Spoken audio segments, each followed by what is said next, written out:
Hi guys, so I'm going to read Journey into Mystery number 97.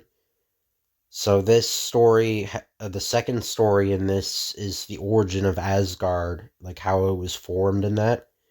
So there's several first appearances. The first appearance of Surtur, Ymir, the ice giants, Bor, which is Thor's grandfather. As also, the first story also has the first appearance of minor villains, the Lava Men, who I think later would appear in one of the Avengers comics. They'd fight the Avengers. But Journey into Mystery, super special issue. Lee and Kirby combined talents to bring you mighty Thor, battling the amazing Lava Man. Also, beginning in this issue, Tales of Asgard, fantasy and legend from the home of the mighty Thor. The mighty Thor battles the Lava Man. That jet fighter is in trouble. I've got to do something before it crashes into the city. Written by Stan Lee, drawn by Jack Kirby, inked by Don Heck, lettered by Art Simic. Swinging his enchanted mallet and holding fast to the unbreakable thong, the mighty thunder god takes to the air. The pilot has blacked out. His oxygen supply was faulty. Sorry if I don't do the Thor voice as good as I haven't done it in a long time.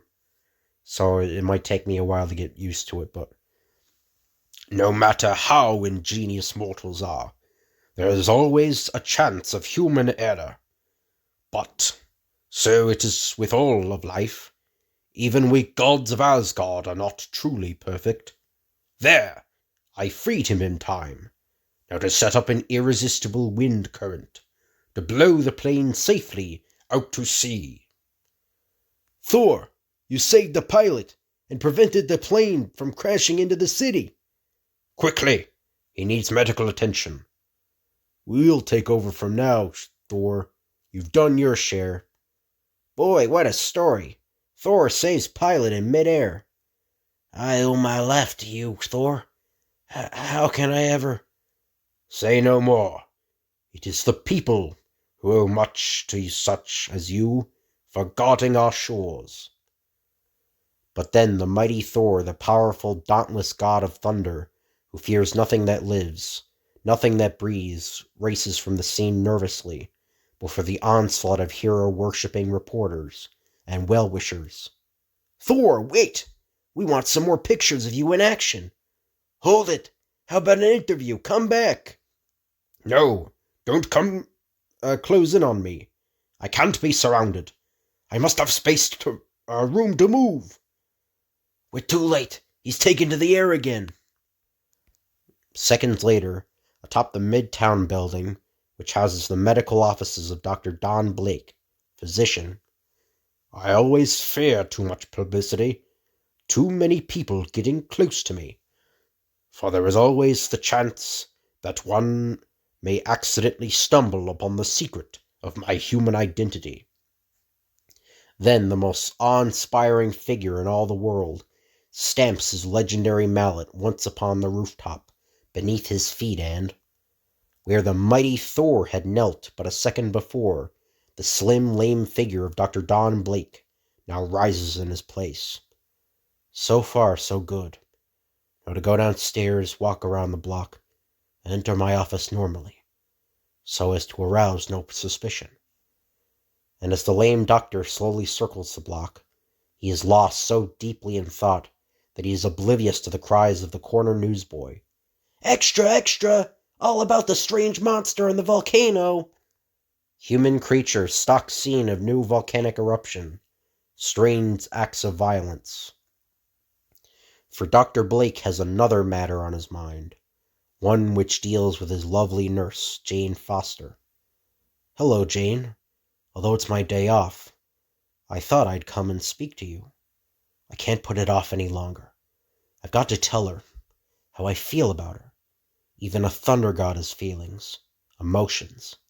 Even Thor can fall victim to love. I was just finishing an inventory of your medical supplies, Doctor.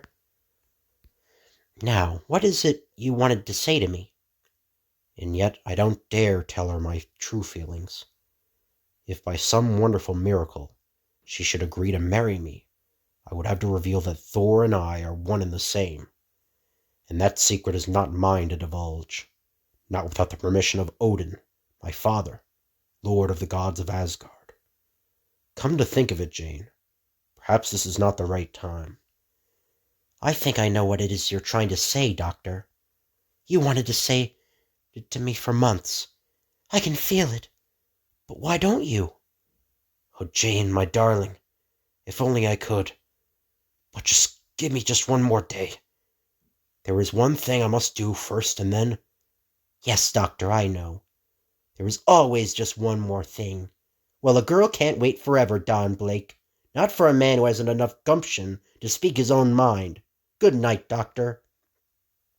And at that soul-searing moment, the tortured human with the gnarled walking stick makes his decision. Grimly he stamps his cane upon the floor as a powerful thunderclap fills the room. I can postpone it no longer. It must be done. But I must do it as Thor, son of Odin. A microsecond later, the mighty thunder god faces a half-open window, and then, Noble Odin, show thyself to thy son. I summon thee, O my immortal father. Speak then, mighty Thor. I grant thee leave to petition me. My heart is torn with love, my father. I crave permission to marry a mortal girl, the nurse of Dr. Blake, the one known as Jane Foster. Have you taken leave of your senses? The god of thunder marrying a mortal? It's impossible. Petition refused. My father, wait, hear me out. You must. Too late. He has gone. Shocked, disappointed, the stunned superhero turns from his windowsill, unaware of the commotion in the streets below. Looks grim, doesn't it? Lava Man, who is he? What is he? Menace from volcano identified as Lava Man. First photos of strange creature from under Earth's surface. Havoc widespread, thousands flee. Rally troops to stop Lava Man. Lava Man strikes. Extra, more about Lava Man. Governor summons National Guard. Read all about it. Lava Man nearing city. Extra. But one pair of ears does not hear. One aching heart does not respond. He has never refused me before. I cannot give her up. And yet, I must. While in Asgard itself, another son of Odin surveys the dramatic tableau on Earth. Loki, god of mischief, sworn enemy of his brother Thor, gloats with evil glee at the thunder god's dilemma. Now is the time for me to strike against the hated Thor. Now, when his heart is heavy, when his hand will be unsure. But I am still a prisoner of Asgard, unable to leave. Again I must find a cat's paw, an agent to do the task for me. But wait, that devastated area below. It is the work of a new menace which has appeared upon Earth. A menace known as the Lava Man. I had forgotten about him, although it was I who had brought him to the surface as a sinister prank when I mentally caused a long-dead volcano to erupt. I shall watch in amusement as he defeats the heartsick Thor. Meantime, we find Thor once again in his earthly identity as Dr. Blake. There is only one thing I can do. I must disavow my heritage. I must give up my role as Thor. Only if I become truly human will I be able to marry the girl I love. And yet, how can I forsake my life as God of Thunder? Doctor, may I speak to you for a moment? Jane, I was just thinking of you. I was trying to come to a decision. I'm afraid it's too late for any decisions now, Doctor. I'm leaving. I've accepted a position as nurse with Dr. Basil Andrews. Andrews? That wolf who has always tried to date you? To take you from me? Why? Why, Jane? Because I know what you wanted to ask me, Don. And I know how I feel about you. And I won't take the chance of saying yes to a man who is too weak to speak his mind. Then, this is goodbye, Jane. Minutes later, dazed and defeated, Don Blake walks the streets of the city, his heart aching, his head aching, his heart racked with anguish. Got to run! Got to leave the city! Bulletin, lava man near city. Residents, flee suburbs. Last chance. All my strength, all my power, useless to me now. Citizens, take cover! Clear the streets! This is an emergency! The lava man is approaching! Troops in the city? An emergency? Lava man? What is happening? The next sight he sees is so startling, so fearful, that it drives his personal problem from his mind, as Dr. Blake beholds. The lava man! Fire! It's useless! Our sails are charred before I can reach him! Humans, this is my final warning. Evacuate the cities. Take to the sea. I claim all the dry surface of Earth for the lava people. Too long have we dwelled below, while you puny humans enjoyed the fruits of the surface. Your weapons are distasteful to me. I shall destroy them. So. All they did was point his hand. Our rifles, bazookas, they've all turned to volcanic ash. Fall back, back. Regroup. We've got to make new defense plans. But suddenly, like a blazing streak of unchained fury, Thor, god of thunder, leaps to the attack.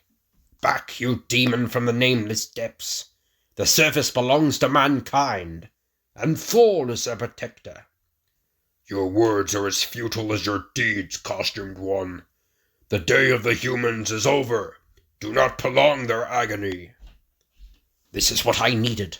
Action, combat. A foe to lash out at. Not for me on the romantic pursuits of human beings. I was born for battle. My limbs ache to smash and shatter. He's gone. Can I have... No, I felt no impact. I did not strike him. Only one answer. He has the power to melt the ground beneath his feet. Seconds later, the mighty thunder god discovers another power of the amazing lava man, as a powerful underwater geyser spouts out from the bottomless chasm below. The depths are his to command. He is a foe worthy of my mettle, but he must be defeated. Do my ears deceive me?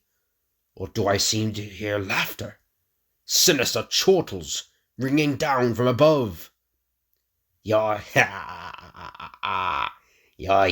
hear correctly, despised one.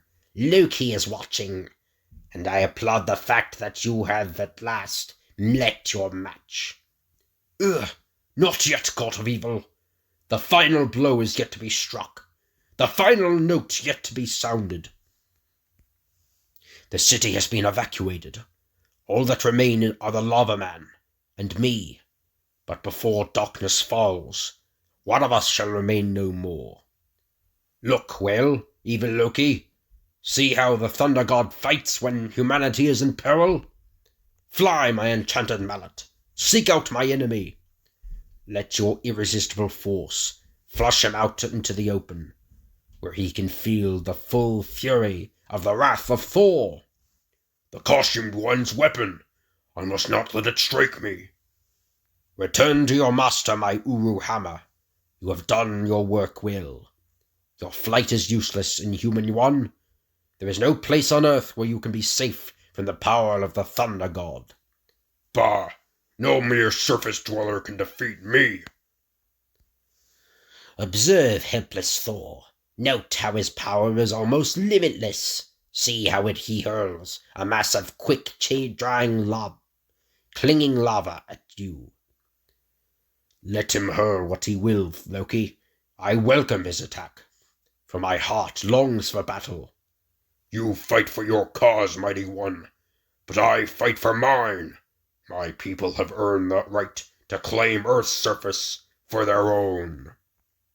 Not so. The universe is huge, endless. There is room for all. There is still time for you to follow the path of peace. Your people and the humans may yet exist, side by side in friendship. Never! Humanity is weak.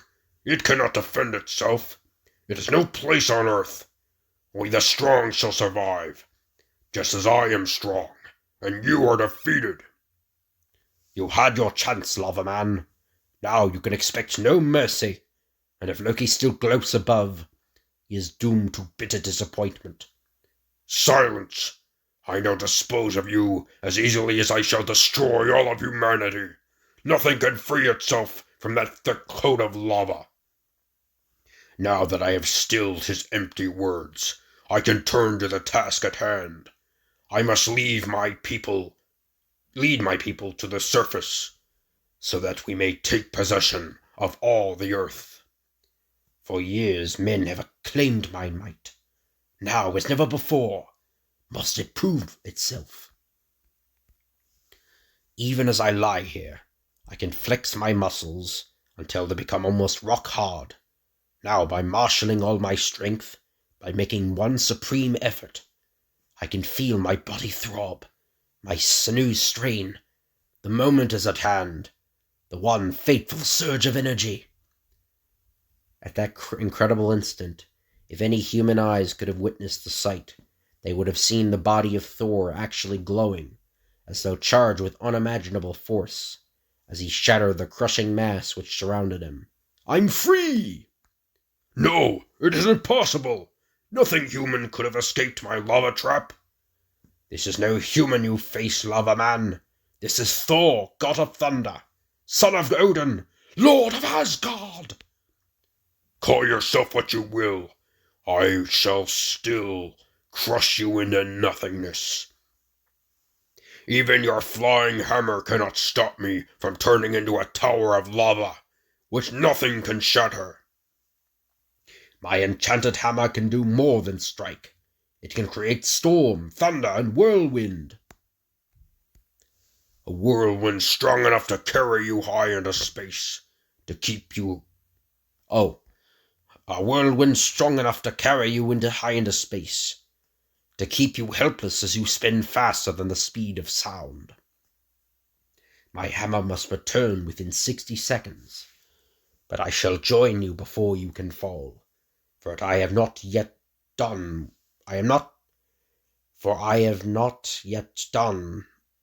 with you yet.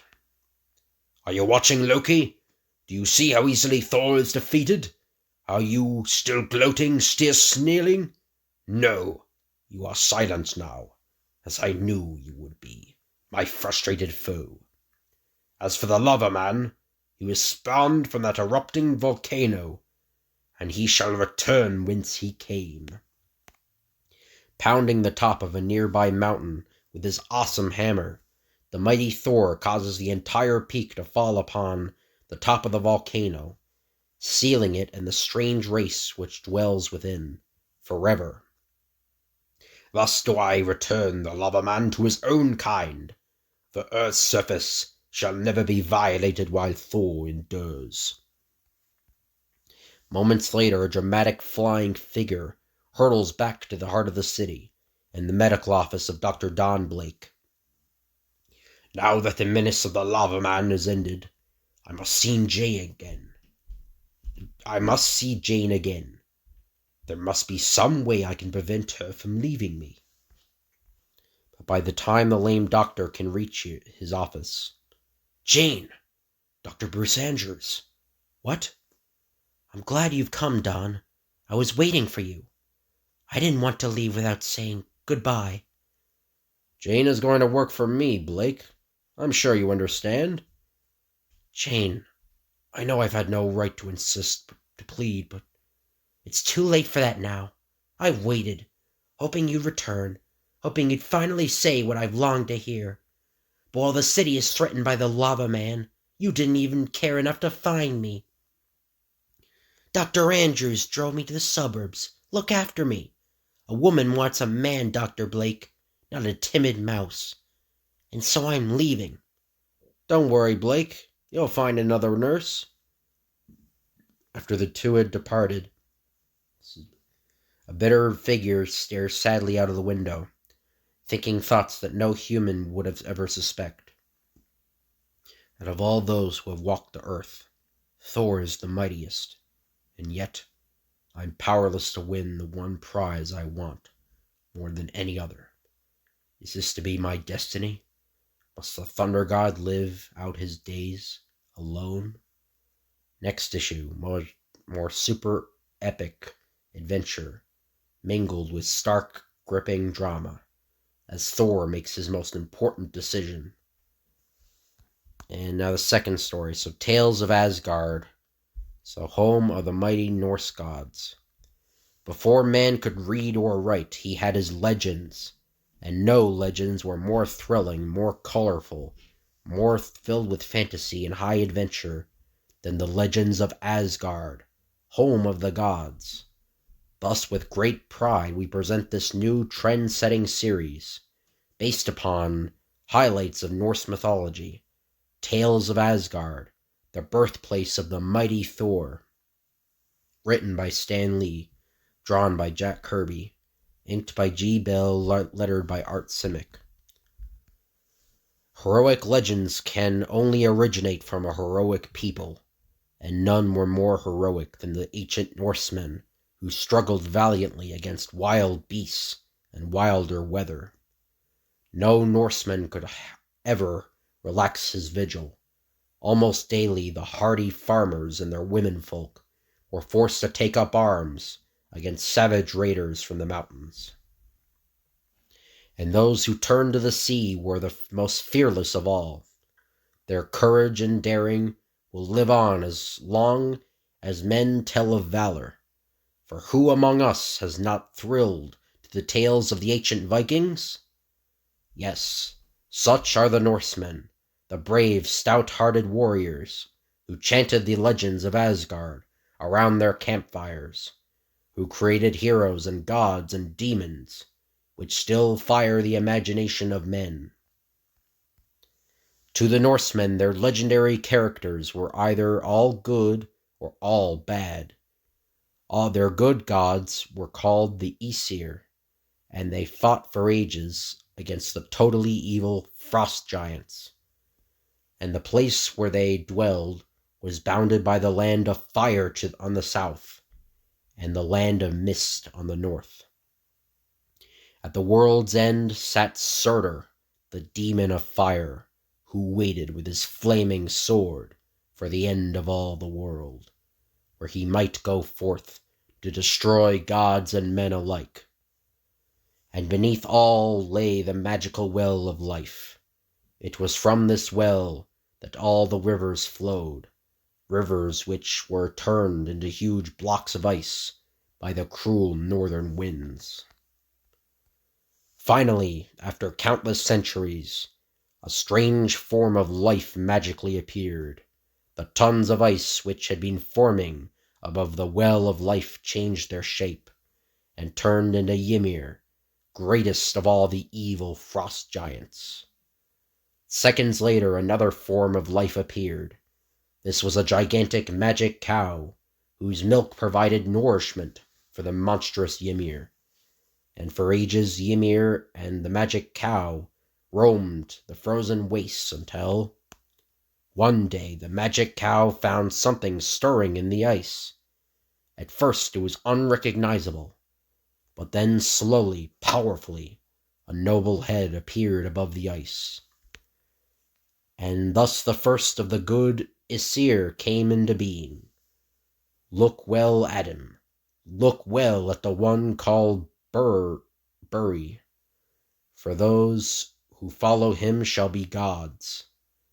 I think that's Bor's father, so that will be Thor's great-grandfather.